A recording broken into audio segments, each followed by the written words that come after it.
So we're back here with Chase, and we're in his fish room. I hope you guys enjoyed that first video. Now we're getting to the big boys in the fish room, and also some really cool, for a lot of people, I mean, your fish room is full of Holy Grail fish, man. So it's pretty impressive that in this space you got such healthy, nice looking, reproducing fish. You know, a lot of people have an entire basement dedicated, 40 tanks. I would if I had the room. Yeah, this is what I got. You got to make it work. The hobby. So we did look at the endlers and live bears in here, but what we did not look at were the plecos that are in here. So I guess we can start looking at the unseen fish, since you guys saw all the fish that you see. Yeah. So, wow. So we've got, nice. These are leopard frog. That's a big female leopard frog. She is huge. Wow, she is a chubby girl. That's awesome. And then there's two males in here. There's one hiding right here. There's a male back over here. And then there's a male hiding underneath the sponge filter right there. Yep, I see him. Now, what are you feeding these guys? All of my plecos eat EBO, Aquaristic, the Pro Soft grains. Oh, okay, yeah. These guys right here. Mussel gets, I switch between them, but the mussel mostly goes for the zebras. Everything else gets a mix between the Pro Soft, just the seafood, and the spirulina tabs. I have not tried that stuff yet, but it's great. It's my #1 recommendation for food. Everything loves it, even the regular fish love it. Awesome. I'm sure any pleco would dig into spirulina with other stuff on it. I've noticed that the crab and shrimp food is also like everything in my tank will eat the Hikari crab and shrimp food. Oh, she came out. Wow, weird. Yeah, she's going to her cave. That one's hers. Okay, and then she got pushed into that other one. Now, who's hiding in this cave here? The black ones, you'll see there's one in this middle one and one in that. Okay, I see black and orange. What's going on? That's a 3 beacon. There's 2 3 beacons in this tank. Wow. I have not seen these before. They're just I think they're L91s, I believe. L91s, okay. And so they're a black pleco with orange, like highlights on their fins, kind of? Yep, their dorsal fins will usually have 2 to 3 orange spots. And then okay, yeah, you guys can kind of make that out. As you guys know, plecos kind of live in these condos. It's the best way to raise them and breed them generally. In my tanks, you guys are probably used to seeing rocks like this that I lift and put sand under for them to naturally bed, but that's not how most breeders do it. I'm just not in a hurry, and so I'm just trying something different. This is definitely the tried and true method, though, to get, a variety of pleco to team up. And you'll see the males come and kind of trap a female in a cave, and then you know that in about 5 days to a couple weeks, depending on how lazy, hungry, and determined the male is, you'll see babies coming out. And that's why you give them all different sizes of caves and stuff. They'll pick what they want. Yeah. Some plecos like littler caves. Yeah, bigger ones. And I've noticed that I've had plecos that spawned on different material in the same room. It's not like they pick one thing and always go there. Yep.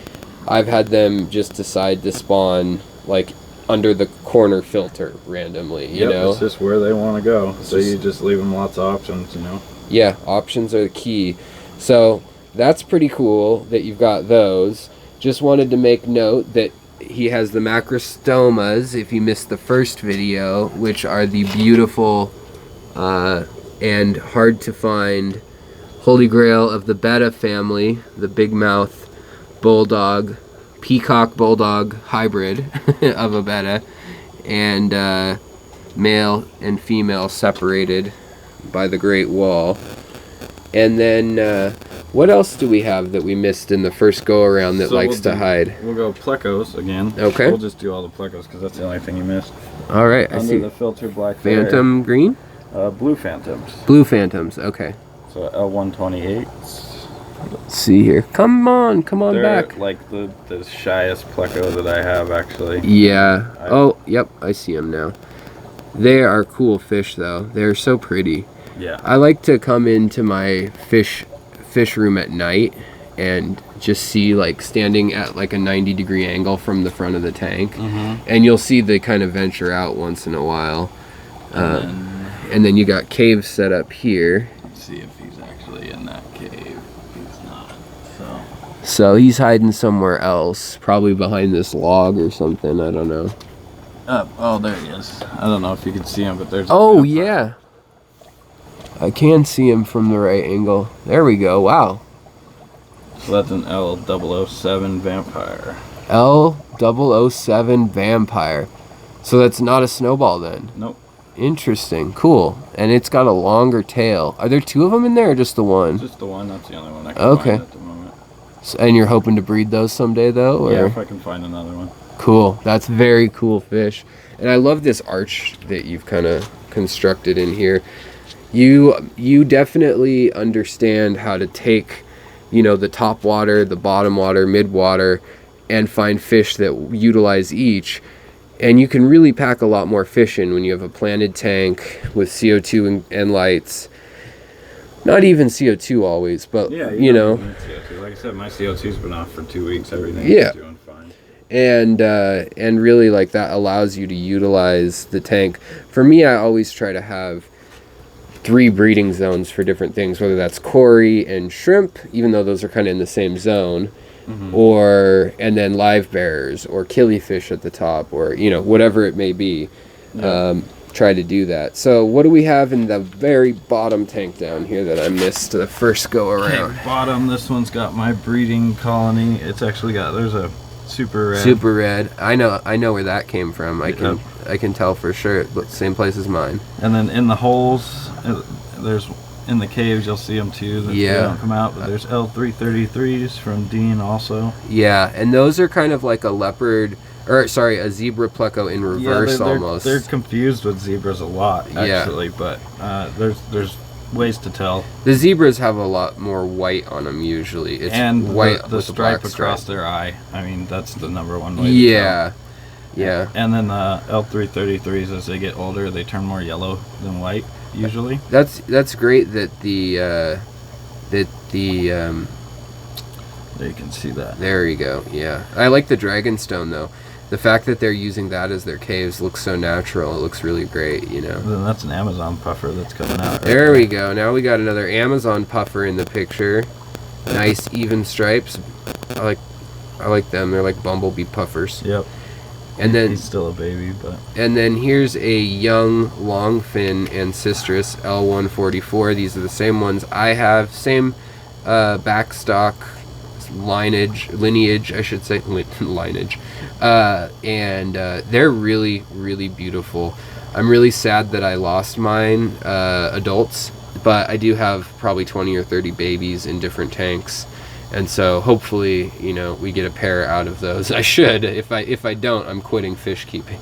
Right? So I just got those too. I mean, they're gorgeous. Yeah. Their fins are amazing. At night, I was just saying to Chase that I love putting the blue light on for an hour or two before bed and just sitting in the room calmly and just watching. These were from my green dragon pleco also, and colony. And they have those cream tips, but at night those cream tips show up really bright, and so does their mouth. And so it's just cool to watch the plecos and other fish that sometimes aren't always out at night under the blue light. They read differently than we do because of the way their eyes are set up. Yep. Red light is what grows plants, and that's what signifies the red section of light, along with UV indicators, is what tells them it's daytime more so than just brightness, and because of how their eyes are set up in most species of fish, especially these bottom dwellers, because, you know, a lot of times it's black 10 feet down in the mud where they're at in a dark water tank. But you've got a beautiful collection of plecos, my friend. So let's get to the piece de la resistance, which is got the Jolly Roger going. If anybody saw the last one, the Oaxaca I had when he was a baby, I said I had one 50 for him waiting. This is so a year from the last video almost, and we've got this beast up and running. You got it running a while ago, but oh yeah, it's been running for a long time now. But I just want to give a sneak peek. Who's in this tank?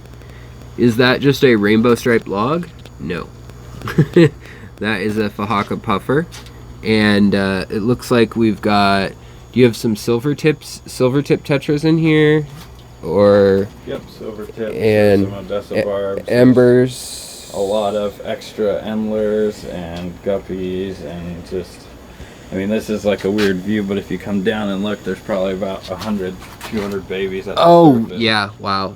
I know. I sat down on the floor to fix something on one of my tanks the other day, and I was like, I have 100 more guppies than I thought I did. I mean, there's just immense amount of babies in this tank that have been bred in here. That's very cool, dude. So, yeah, actually, if you can rouse him, don't want to bug him, but I'm sure people would love to see him if he is cool. Is it a he? Do you know? You know, other than like surgeries, there's really if they lay eggs this out of the blue. Yeah. There's really no way to tell. Yeah, for sure. In my mind, he is. It's a he.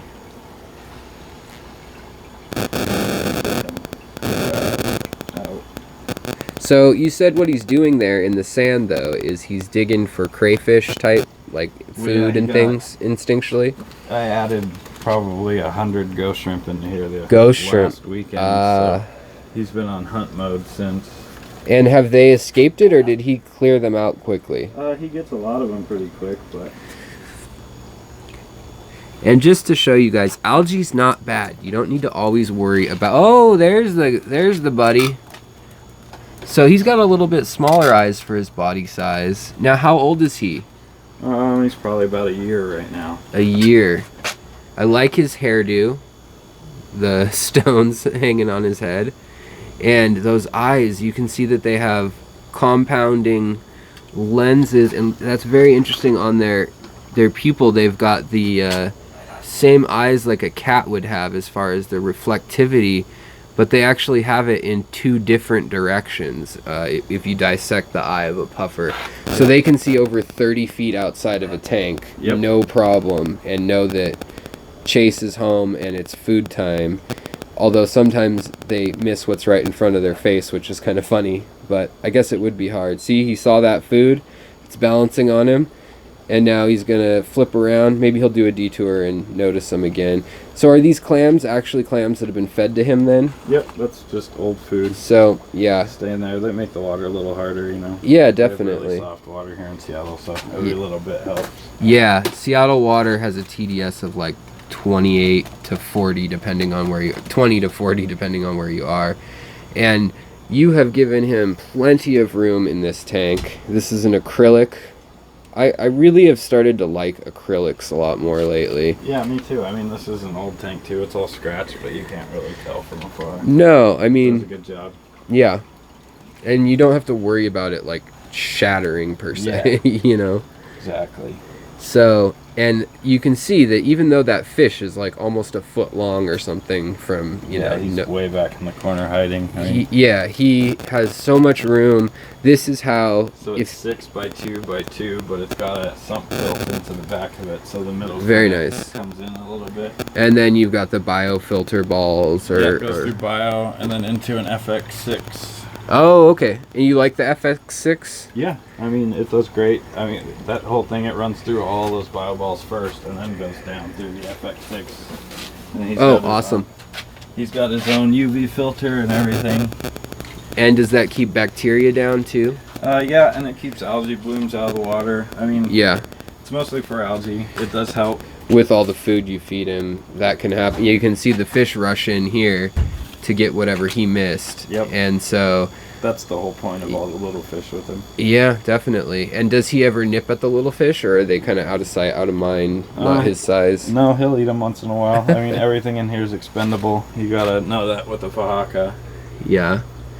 But, I mean, he usually does good. The little fish, unless he's really hungry, he usually won't go after anything. Well, that's very cool, man. Thank you for showing us that. This is an awesome setup. I like I always like Anubias cophifolia. And then, is this just normal Java? Yep. It's Java just so fruit. variegated. I like how that is growing. This basically just gets left because he picks and chooses what plants he wants in there. And this thing was so planted when I first set it up, and he's destroyed everything he doesn't like. So it's exactly the way he wants it aquascaped. Yep. If I change it, he'll change it back. It's weird. That's very cool. So he likes his shells over here too, then, huh? Yep. Interesting. You know, I've noticed that with a lot of fish that they kind of do that, but puffers are a whole nother level. Cribs and some, you know, I think shellies. it keeps him away from where he sleeps. Probably keep predators. Yeah, I think that's a really good observation. And so what's going on here? Is this just all these lights are synced to it, or? These are just two SB reefs, one off-brand. Okay. But I had it because, like I said, this was heavily aquascaped and planted when I first put it together. And these lights shine through this acrylic even with the moisture. Oh yeah. Just fine. Oh yeah, and they're only on 10% right now. Oh wow. These things they'll crank to. Whoa. That is really all insane. Three of them at 100. But that must kill your power bill. No, they're actually not that bad. They're 160 watts. Okay. But it kills the algae levels. What happens? Yeah. It goes insane. Yeah, if for you're sure. Not on top of it, you don't have the plant life to do it. So. Oh, here we go. He's out again a bit. Looks like a Goodyear blimp, man. Yep. And so I can't even imagine this guy puffing up. Yeah, I couldn't either. Have you ever seen him puff at all? When he was younger, I watched him deflating once, but I've yet to catch him on a full puff up. Yeah, and so as most I would hope as all puffer fish owners know, you don't ever take them out of the water because they can get air trapped in them, and then it's a whole ordeal. But if they do it naturally underwater, that's one thing. But we don't want to scare the puffer into puffing up. It's not like an easy thing. It's a stressful, taxing. Traumatic. It's the same as you fainting as a human. You know? Yeah, exactly. They'll do it maybe a couple times a year just to stretch that muscle out. But yeah. For them to actually do it in fear, it's like the equivalent to you fainting. So yeah. It's not so you don't want to be doing that. Yeah. So sorry guys, we're not going to see the puffer puff up if that's what you were hoping for. So also, I just wanted to see if there were any more words you had of wisdom or any plans for the future. Where do you see yourself in a year from now in this hobby? I mean, this puffer has you busy for a while, so. Yeah, he's kind of just the mascot of the room. Yeah. I mean, I've been, like I said, I switched my focus to Plecos and trying to breed some of the Plecos. Yeah, he used to have Dancing Man shrimp, if you remember, in the last video, and more Caridina shrimp. I did, and they got fun. I got a couple batches out of them, but they're just a lot more work, a lot more precise work. Yeah, for sure. I mean, so Plecos, a little bit funner. It's fun to get some of the rare ones and get them back into the hobby because they're not readily available. Right on. And I'd like them to be, you know. Yeah, get them out there to people that want them. Get the price down a little bit for everyone and get some beautiful, sometimes often endangered, and now they're just not going to be imported into the U.S. anymore. Exactly. And there, you know, there's the Xingu Dam in Brazil that they were working on, and then there's we're not trading any fish out of there, catfish wise at least. So what's here is here, and we got to figure out how to breed them. So it's great that people like Chase are on the case. Right. Chase on the case. So awesome, man. Thank you so much for showing us around and for showing us this big old puffer enclosure and this happy puffer. We'll be sure to check in again. As always, if you like this content, feel free to like it. If you stuck around and watched 20 minutes of this, feel free to like and subscribe. And also, the channel is totally run by donations and my own obsession with fish, so it's going to happen either way, but it gets fancier the more you guys want to kick in. If you want to help out on the Patreon, there's a link below also. Is there anything that we could help you out with on this that you're looking for fish-wise, or anything like that? Because nope, I'm pretty full right now, but I mean, any help towards your channel helps everybody, so. All right, well, I appreciate that. Thank you so much, man. We'll sign off here, but what a great collection in not a huge space. I mean, you've worked extremely cost effectively. You're so organized with your containers. That's key. I've learned that from Dean and many other experienced keepers, that, you know, organization is key, and I'm still working on figuring that part out sometimes. So Makes it easy. all right, well, thanks for watching, you guys. If you made it this far, you know you like the channel, so go ahead and subscribe. I'll talk to you guys later. Bye.